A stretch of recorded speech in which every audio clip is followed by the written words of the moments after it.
Do you ever wonder if herbs and hormones play well together? Like maybe you're on HRT, but you're also loving herbs, or you're thinking about herbs instead of HRT and you're not really sure who to ask because your primary care, your OBGYN, that's not really their training, but you've heard good things, but you're not sure if they're contraindicated. I get it. I get it. I have a long history of herbal education.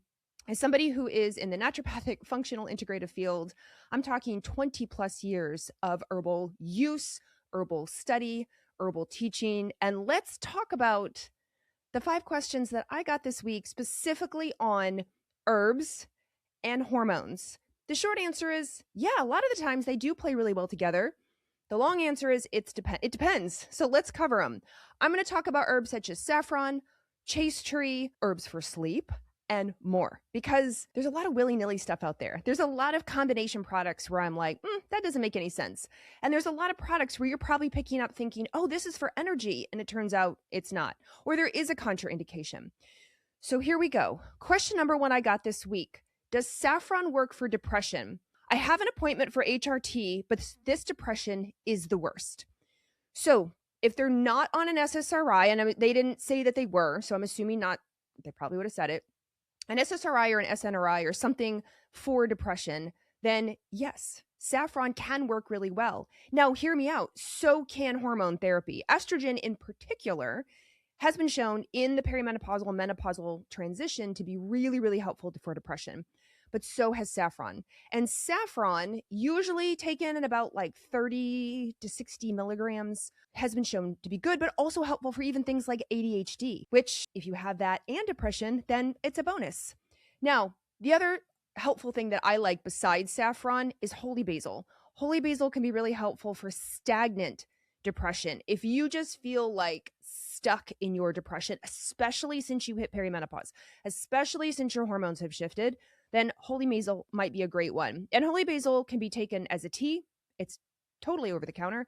It can be taken as a capsule. It can be taken as a tincture. Going back to saffron, which is different than holy basil, saffron is expensive. It is a spice, and there's a lot of junk out there. Now, unfortunately, I don't have a favorite brand to tell you about, but you have to do your due diligence because just because the saffron looks red doesn't mean it's actually saffron. So you really need to research the company. When they're doing research on saffron, they're getting real saffron. But what you might be getting off a big box store or online at just some quickie, herb place, it might be junk. So be very careful if you get saffron and you're like, this didn't work. It may not work, but it also might not be saffron. That's why I want to throw out holy basil also. Now, there's some other options, even like St. John's wort has been shown to be helpful at lifting mood.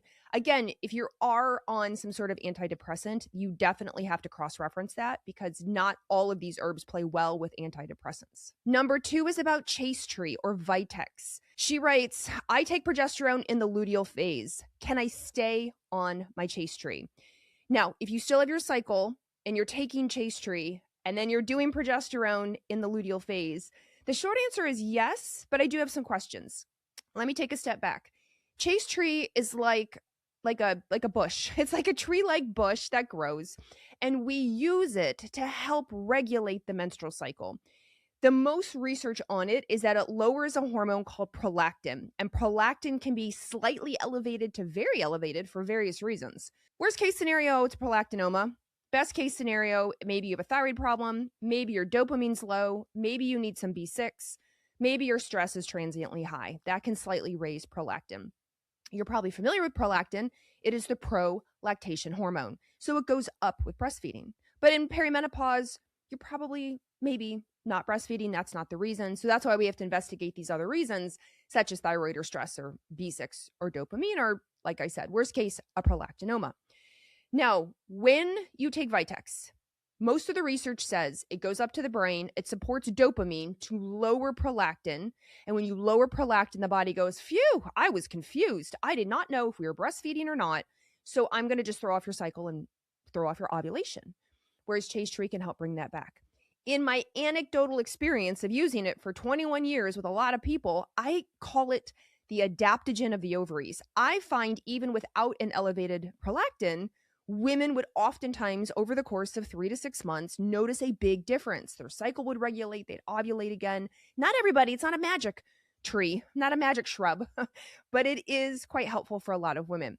Now, here's the caveat. If you're perimenopausal, then chaste tree might be really helpful in the early stages. That's where I found it the most. If you're just getting into perimenopause, you're just noticing some symptoms, maybe your cycle's not totally affected, your progesterone hasn't totally gone away, yes, you may notice incredible help with chaste tree and your progesterone. But if you really are into perimenopause, like things are wackadoodle, you have been losing follicles month after month, they're not coming back, of course, you're solidly in it, or you've been skipping cycles, then I don't find that chaste tree works very well. Now, as a women's health herb, there are herbalists who feel that because it has other actions separate from the cycle, it could be helpful for the body.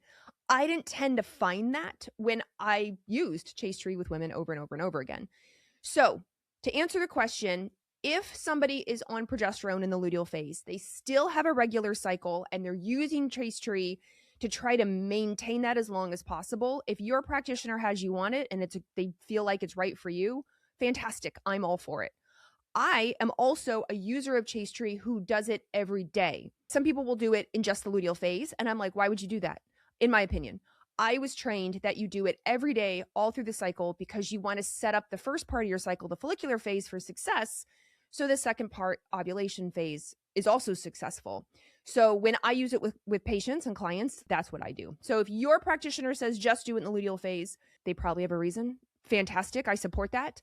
But if they're not really sure, if they're just thinking like, oh, I should just do chaste tree Vitex in the luteal phase with the progesterone, but they're not really sure why, then if you're listening to this, maybe it needs to be all the time. If you're fully menopausal, in fact, you're postmenopausal, you don't bleed at all, but you do take progesterone either all the time or 2 weeks on, 2 weeks off, or some sort of schedule, and you're thinking to yourself, should I do chaste tree? I generally don't. I didn't use chaste tree with my patients who were fully postmenopausal. I do see it out there. I do see some practitioners and herbalists who will still use chaste tree for like the first 6 to 12 months once somebody is fully postmenopausal, because it is and does have a history of a women's health herb. I didn't find it all that helpful. I chose to go other routes and use other things instead. Number 3, I had to switch to vaginal progesterone. I'm assuming they were on oral micronized progesterone. So was on oral. Oh yes, was on oral, switched to vaginal, and now I can't sleep. My mind races over and over. What herb do you recommend? I don't want to do a sleep medication. That makes total sense. The oral progesterone, when you swallow it, it goes through the liver, it breaks apart, it forms all these other little hormones that we call metabolites, one of which goes to the brain and can be very calming. We have an inhibitory neurotransmitter in our brain called GABA, G-A-B-A, GABA.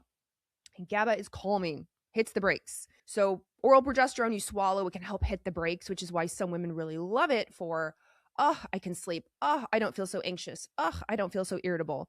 But if they can't tolerate oral progesterone's other possible side effects, they switch to vaginal, they may miss out on the sleep aspect. So I have a couple of options. While yes, you can do GABA. GABA does come as an amino acid you can take and use for the brain, or I should say a neurotransmitter for the brain, neurohormone for the brain. She was specifically asking about herbs. So let me get into some herbs for you, and maybe even some amino acids and a nutrient. First and foremost, passion flower. Passion flower, first of all, is beautiful. It's a beautiful flower. It has a beautiful name. It's incredibly sedating for most people, so only take it for sleep. Don't take it in the day. And it's been shown in the herbal world to help with circular thinking. So if your mind is on a loop, and that's why you can't sleep, and this person says their mind races over and over, passion flower is one of my go-tos. Skullcap. Skullcap is for that stressed out, nervous, anxious, agitated person. They also tend to have a lot of like tight muscles, tight neck, tight shoulders, because they're stressed out, because they're anxious. They're like holding a lot in the musculature. Then we have milky oats. Milky oats is Avena. Now, Avena is for the completely burned out, like completely burned out person. They are very overreactive, hyperreactive, cry at the drop of a hat, and they need the warm weighted blanket of an herb. That's milky oats. Now, you have to be careful with milky oats. While there is no gluten in milky oats or Avena, it does have avenin. So some people who are gluten-free, even celiac, cross-react to avenin. So you do have to be a little bit careful there. If you know that you shouldn't do oats because of the avenin, not because of the gluten, this is the product. This, like, don't do this product. Now, other options are things like magnesium. Magnesium, of course, is a cofactor for a million things in the body. Also can be quite relaxing. Glycine, so you can take magnesium glycinate.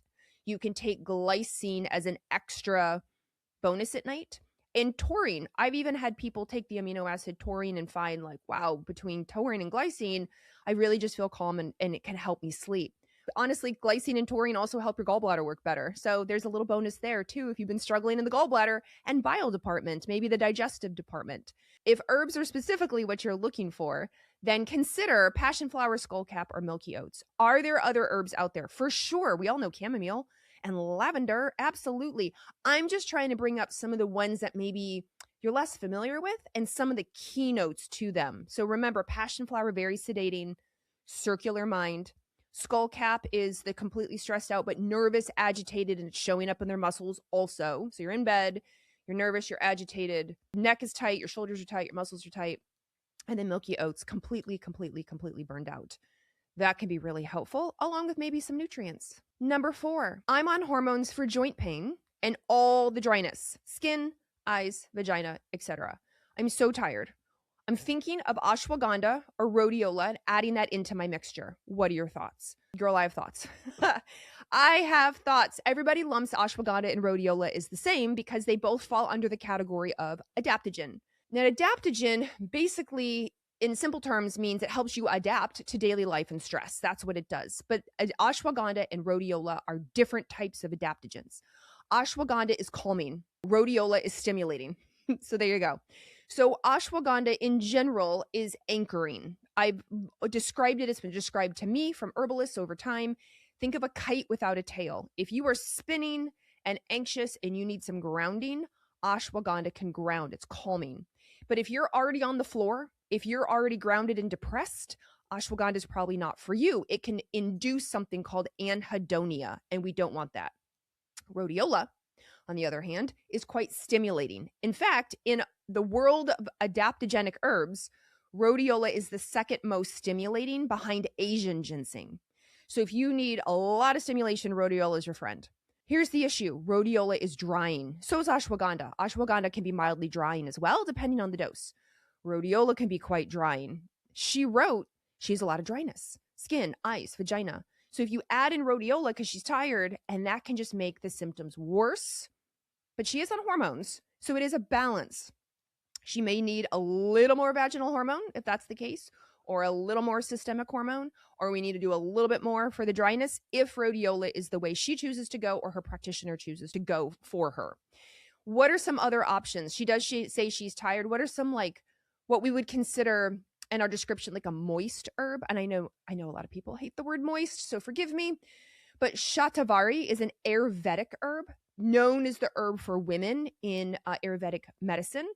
It is more moist. It is a little more on the calming side, but it is, again, quite the well-rounded herb for women's health over many thousands of years in historical sense. Cordyceps in the mushroom family, is also known to be more moist, good for the brain, good adaptogen, can be a little bit more calming, but like calm focus for the brain. Then if you're thinking to yourself, no, I truly want like a bump. Like, I am tired. I'm working on the stress. I have a practitioner. I'm dialing in my hormones. I'm focused on the foundation. Stress, though, is just like getting me. Might I suggest you talk to your practitioner about something called American ginseng, which is Panax quinquefolius. This is different than Asian ginseng. This is not Asian ginseng. So it's a good, like, medium level support stress. The herbalists say a 40 to 60-year-old who's dealing with life, starting to really feel it, getting kind of tired. Remember, this person is already on hormones, and if they're working on the foundations and everything, then American ginseng might be the support they need, and it's not drying. Number 5, do you have a favorite nutrient for stress? I don't like herbs. I often react to herbs, and I'd prefer some sort of nutrient. Fair enough. Okay. Actually, here are my favorite. Number 1, especially for the adrenal glands. So when it comes to stress management, your hypothalamic, pituitary, so brain, adrenal axis is called the HPA axis. And this is where you manage, again, fight or flight and stress and blood sugar and partly inflammation and all sorts of things. The adrenal glands use a lot of vitamin C. So eating foods that are high in vitamin C, getting enough vitamin C, citrus foods, etc., red bell pepper, like really, really helpful for the adrenal glands.